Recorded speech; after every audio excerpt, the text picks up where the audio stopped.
Hello दोस्तों, मैं धनंजय गुप्ता आपका स्वागत करता हूं आज एक नई वीडियो में। आज की इस वीडियो की हमारी टॉपिक है विद्युत अपघटन के उत्पाद, जिसको इंग्लिश में हम लिखेंगे प्रोडक्ट्स ऑफ इलेक्ट्रोलिसिस। दोस्तों, आपको पता है कि इस टॉपिक को हमने कई पार्ट्स में डिवाइड कर दिया है और जिनमें से कुछ पार्ट को तो हम पहले ही पढ़ चुके हैं। जैसे इस टॉपिक के पहले पार्ट में हम लोगों ने पढ़ा था गलित विद्युत अपघट्य का अक्रिय इलेक्ट्रोडों के मध्य विद्युत अपघटन के उत्पाद। फिर इस टॉपिक के दूसरे पार्ट में हमने बात की थी विद्युत अपघट्य के सांद्र विलयन का अक्रिय इलेक्ट्रोडों के मध्य विद्युत अपघटन का उत्पाद। और तीसरे पार्ट में हमने पढ़ा था विद्युत अपघट्य के तनु विलयन का अक्रिय इलेक्ट्रोडों के मध्य विद्युत अपघटन का उत्पाद। ये तीनों पार्ट हम लोग पहले ही पढ़ चुके हैं। आज विद्युत अपघटन के उत्पाद के इस सीरीज में हम लोग अगले पार्ट को पढ़ेंगे और आज हम लोग पढ़ेंगे विद्युत अपघट्य विलयन का सक्रिय इलेक्ट्रोडों के मध्य विद्युत अपघटन का उत्पाद। और आज हम लोग इस चौथे पार्ट को पढ़ेंगे। आपकी सुविधा के लिए इन तीन पार्ट जो कि पहले ही हम लोग पढ़ चुके हैं, उन वीडियो का लिंक मैंने आपको इस वीडियो के डिस्क्रिप्शन में दिया है, तो वहां से आप पिछले किसी वीडियो को देख सकते हैं। जिसको भी आप नहीं देखे हैं उसको देख लीजिए ताकि आपको विद्युत अपघटन का उत्पाद अच्छे से क्लियर हो जाए। तो चलिए आज हेडिंग लगाते हैं हम विद्युत अपघट्य विलयन का सक्रिय इलेक्ट्रोडों के मध्य विद्युत अपघटन का उत्पाद। इतना तो अब तक सब लोग जान चुके हैं कि विद्युत अपघटन कराने के लिए हमको एक सेल की आवश्यकता होती है, जिसको हम कहते हैं विद्युत अपघटनी सेल। देखिए यहां पर विद्युत अपघटनी सेल दिखाया गया है। इस सेल में हमने NaCl का जलीय विलयन लिया है। आप जानते हैं जब विद्युत अपघटन प्रारंभ होगा तो सबसे पहले जो ये NaCl है, यानी कि जो विद्युत अपघट्य पदार्थ है, ये अपने आयनों में टूट जाएगा। तो देखिए यहाँ पे बन गया Na+Cl-। और इसी प्रकार जल भी अपने आयनों में टूटेगा तो बनेगा H+ और OH-। ये जो आयन होते हैं जो कि यहाँ पर बन रहे हैं, यहाँ पे ये सारे आयन कहाँ पे हैं? इस विलयन में। ये अपने विपरीत आवेशित इलेक्ट्रोड की तरफ गति करते हैं क्योंकि वहां से उनको आकर्षण लगता है। तो यहाँ ये जो ऋणायन है, अब हम पहले ऋणायन की बात क्यों कर रहे हैं? क्योंकि पहले हम एनोड पर क्या अभिक्रिया हो रही है इसकी बात करेंगे। यहाँ एक नियम आपको ध्यान रखना है कि जब भी सक्रिय इलेक्ट्रोड हम लें तो सबसे पहले आप एनोड पर होने वाली अभिक्रिया का पता लगाइए या उसके उत्पाद का पता लगाइए। और ऐसा हम क्यों करें ये आपको आगे समझ में आ जाएगा। तो देखिए यहाँ पे जो ऋणायन है वो जाएंगे एनोड पर, क्योंकि एनोड जो है धनावेशित है। लेकिन आप देखिए यहाँ पर एनोड हमने लिया है सिल्वर का, और आप जानते हैं कि सिल्वर एक सक्रिय इलेक्ट्रोड का कार्य करेगा। और सक्रिय इलेक्ट्रोड की ये खास बात होती है कि वे खुद भी अभिक्रिया करने का गुण रखते हैं। आप जानते हैं कि एनोड पर जब ये आयन जाएंगे तो होगा इनका ऑक्सीकरण, लेकिन इनके साथ साथ जो सिल्वर है ये भी चाहता है कि उसका खुद का ऑक्सीकरण हो जाए।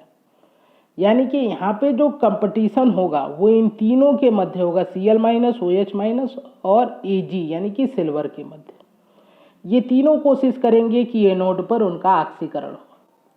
लेकिन ऑक्सीकरण होता किसका है? तो इसको आप पहले ही जानते हैं, जिनका ऑक्सीकरण विभव अधिक होगा उसका ऑक्सीकरण होगा, या हम इसका उल्टा कह सकते हैं जिसका मानक अपचयन विभव कम होगा उसका ऑक्सीकरण होगा।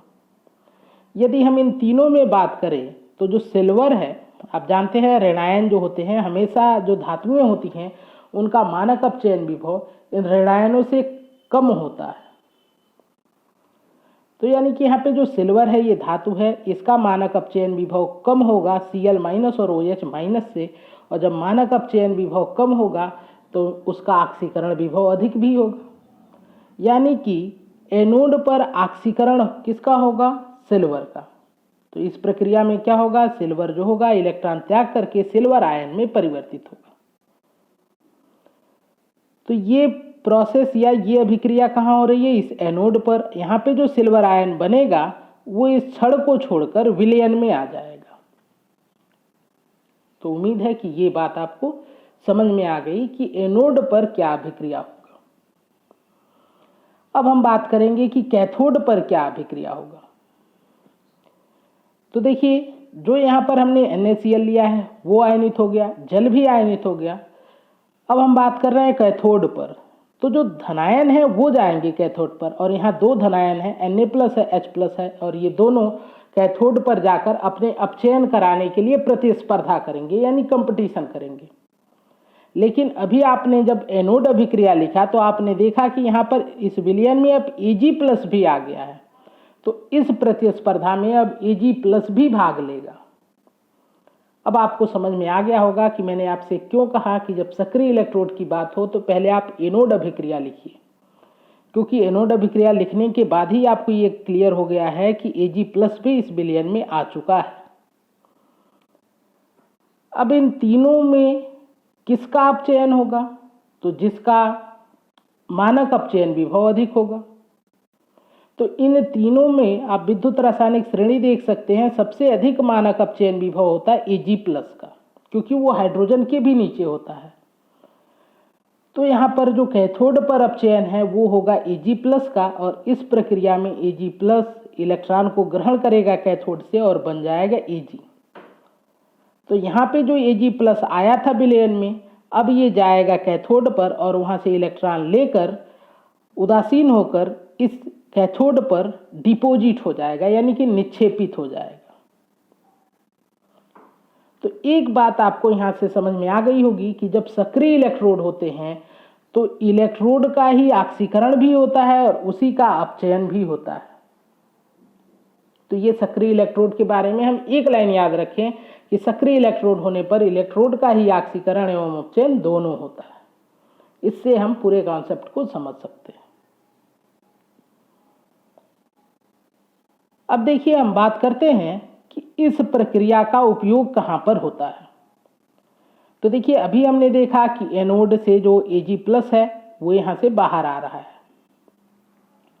और यह Ag+ जो है वो कैथोड पर जाकर निक्षेपित हो रहा है। ये प्रक्रिया कुछ देर तक होती रहेगी तो क्या होगा? देखिए, एनोड यहाँ से अपघटित होने लगेगा। देखिए, यहाँ पे कुछ हिस्सा इसका मैंने गायब कर दिया है, मतलब ये पतला होने लगेगा या टूटने लगेगा। और यहाँ से जो Ag निकल रहा है Ag+ के रूप में, वो अगले प्रोसेस में या अगले स्टेप में क्या हो रहा है? यहाँ पर जाके डिपोजिट हो जा रहा है, कैथोड पर डिपोजिट हो रहा है। तो इसलिए देखिए, यहाँ पर कैथोड थोड़ा मोटा हो गया है। तो देखिए, पहले कंडीशन में क्या था? एनोड और कैथोड दोनों बराबर थे, लेकिन बार बार Ag+ यहाँ से निकल रहा है और यहाँ पे जाके डिपोजिट हो रहा है। इसके फलस्वरूप क्या हो गया? एनोड जो हो गया वो पतला हो गया, अपघटित हो गया, और कैथोड पर ये डिपोजिट हो गया, जिससे कैथोड मोटा हो गया। ये जो प्रक्रिया है इसका हम उपयोग करते हैं धातुओं के शोधन में, या फिर हम कहते हैं विद्युत लेपन में भी इसका उपयोग कर सकते हैं। अब धातुओं के शोधन में इसका उपयोग कैसे किया जाता है, इस बात को हम समझते हैं। मान लीजिए कि हमारे पास सिल्वर धातु की दो छड़ है, जिसमें से एक शुद्ध सिल्वर है और एक अशुद्ध है। अशुद्ध होने का अर्थ है कि उसमें कुछ आप कहिए कि धूल, मिट्टी या फिर कुछ और भी पदार्थ हैं जो सिल्वर के साथ मिले हुए हैं। तो हम क्या करेंगे? जो अशुद्ध छड़ होगा उसको हम एनोड बनाएंगे, और जो शुद्ध छड़ होगा उसको हम कैथोड बनाएंगे, और फिर इसमें हम विद्युत अपघटन की प्रक्रिया कराएंगे, इस प्रकार का सेल बनाकर। तो यहाँ से क्या होगा?